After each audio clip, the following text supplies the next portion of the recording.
Good morning, students. Now our next topic is motional EMF in a rotating rod. In the previous lecture, we have studied about the motional EMF. कि in the uniform magnetic field, a rod, conducting rod, either it is moving out of the magnetic field or it is moving inside. So due to that, what has happened? The changes in the magnetic flux has taken place and EMF is induced. That was E is equal to minus BLV. That was called as motional EMF. कि motion के कारण जो EMF develop हुआ. अब एक special case देखेंगे कि एक यूनिफॉर्म मैग्नेटिक फील्ड के अंदर एक कंडक्टिंग रॉड मूव करेगा. ठीक है, एक जैसे ये this is your uniform magnetic field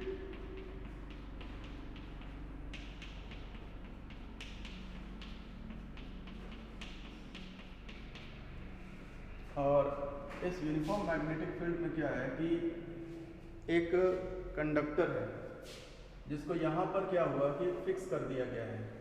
यहाँ पर पीवट मतलब यहाँ पर फिक्स है यहाँ पर, और ये क्या कर रहा है, ये इस मैग्नेटिक फील्ड के अंदर घूम रहा है.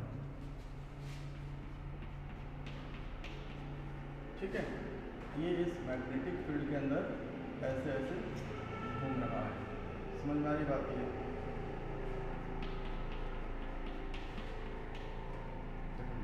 यहाँ पर ये फिक्स है और it is rotating in the magnetic field. ऐसे मैग्नेटिक फील्ड के अंदर ये घूम रहा है. तो घूम रहा है तो कुछ ये ऐसे पाथ ट्रेस करेगा. ये आपका कंडक्टिंग रॉड है. ठीक है, this is your conducting rod.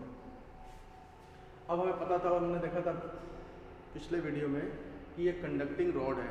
अगर वो मैग्नेटिक फील्ड के अंदर है, ठीक है, तो उसमें क्या होता है कि चार्जेस का सेपरेशन होता है. एक एंड पर पॉजिटिव चार्जेस डेवलप हो जाते हैं और दूसरे एंड पर क्या होता है, नेगेटिव चार्जेस डेवलप हो जाता है. तो पॉजिटिव चार्जेस एक तरफ, नेगेटिव चार्जेस एक तरफ. इसका मतलब क्या होता है, पोटेंशियल डिफरेंस सेटअप हो गया. पोटेंशियल डिफरेंस सेटअप हो गया तो इलेक्ट्रिक फील्ड भी सेटअप हो गई. ठीक है, पोटेंशियल डिफरेंस सेटअप हो गया तो इलेक्ट्रिक फील्ड भी सेटअप हो गई. तो इलेक्ट्रिक फील्ड कितनी सेटअप हुई थी, वहां देखा था हमने. इलेक्ट्रिक फील्ड जो सेटअप हुई थी as the rod is rotated with angular velocity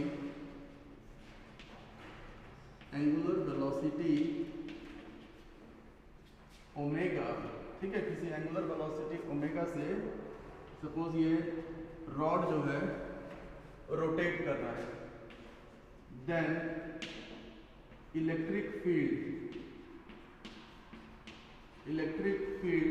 developed.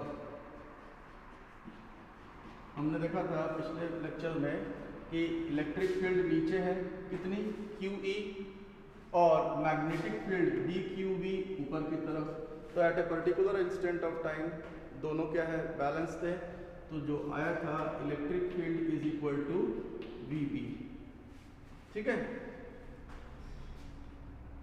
QE और QVB, तो Q से Q कैंसिल और ये मैग्नीट्यूड कितना आया, E is equal to VB.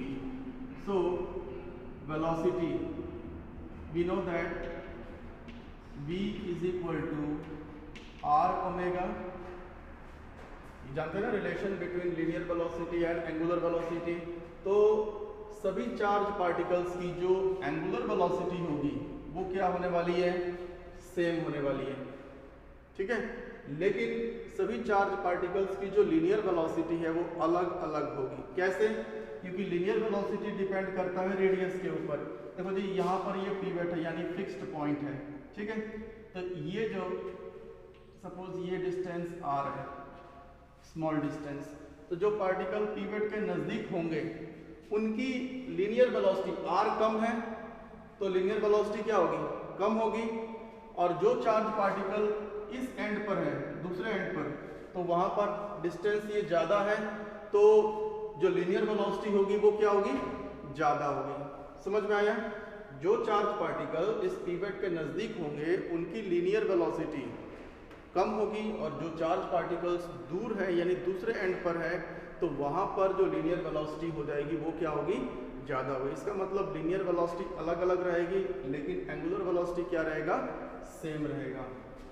तो देखो जी E इज इक्वल टू कितना आ जाएगा, आर ओमेगा डी। जब ये वैल्यू हम यहाँ पुट करते हैं, ठीक है, तो मालूम चलता है कि इलेक्ट्रिक फील्ड डिपेंड करता है आर पर। इलेक्ट्रिक फील्ड डिपेंड करता है आर पर, यानी यहाँ पर आर कम है तो इलेक्ट्रिक फील्ड की वैल्यू कम है, और अगर दूर है तो इलेक्ट्रिक फील्ड की वैल्यू क्या है, ज़्यादा है।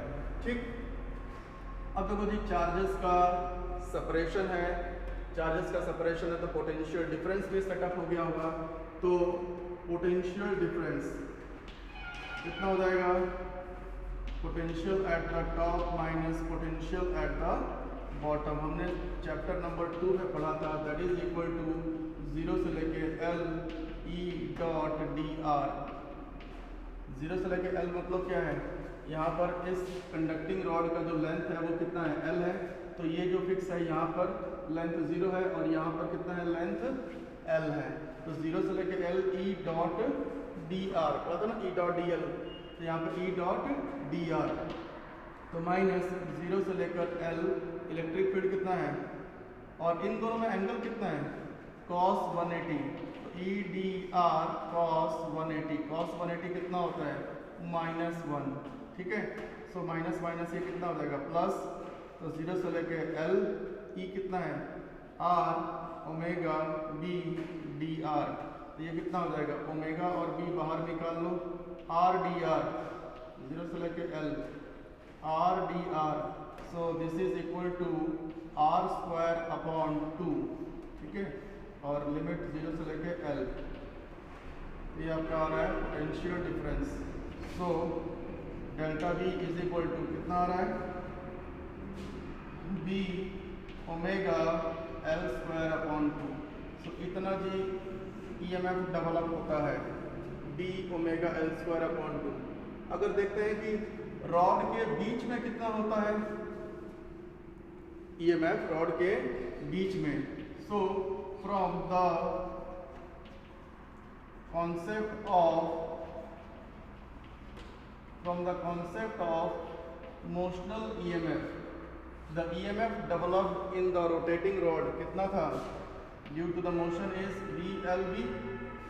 ये मालूम था ना हमारे को, मोशनल EMF से जो EMF डेवलप होता है वो कितना होता है, BLB।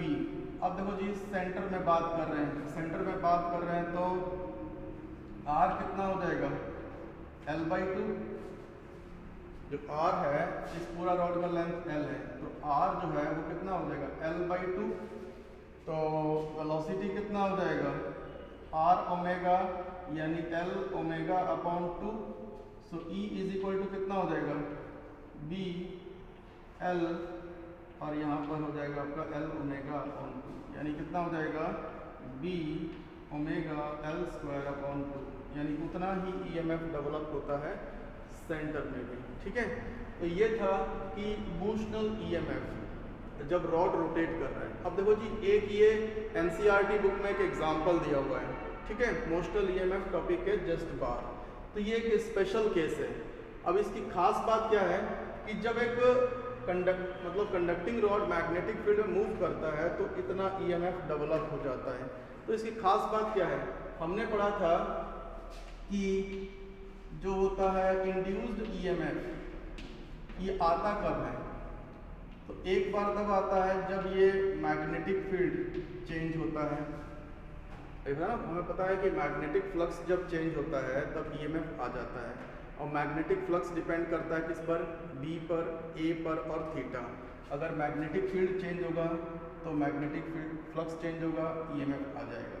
सेकंड, अगर एरिया चेंज होगा